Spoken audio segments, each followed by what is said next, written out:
Hi, I'm Sofia Zamora-Wiley. My pronouns are she, her. I'm from Brownsville, Texas, and I'm a winner in creative nonfiction. I'm going to be reading a short excerpt from my piece, An Implied Taste, in the hopes that you'll read the rest. I've always hated onions.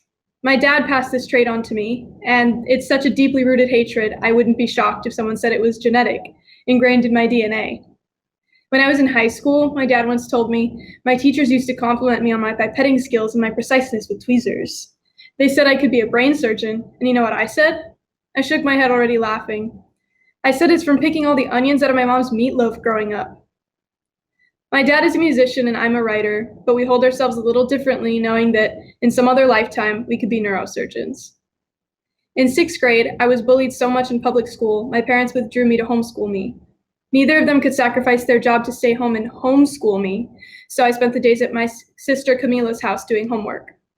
My mom insisted that I not be a burden to my sister in any way, so I usually brought something from home to eat, something microwavable. After about a month, Camila noticed my canned food dependency and decided to put an end to it.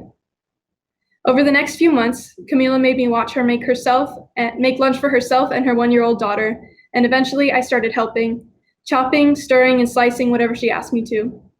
I learned what all the spices in her cabinet did, and she made me taste things before adding spice, and then once again she'd added it. One afternoon, she had me taste a dish that I hadn't watched her make. I told her it was delicious, and she smiled, but it was a suspicious smile, and I swallowed what was in my mouth nervously. "What did you do?" "I put onion powder in it." She made jazz hands in the air in celebration. I faked a gag, and she rolled her eyes at me. "Oh, come on. You said it was good before you knew there was onion in it. Try another bite." I took another spoonful of the stew, but this time I smelled the onion before I tasted it. I felt my face morph into something ugly, heard her laugh, and choked the rest down reluctantly. "You're so dramatic, just like Dad. It's an implied taste. If I hadn't told you, you wouldn't have even noticed it was there. You would have eaten 10 servings. I thought about what she said. Was Dad dramatic for not liking things?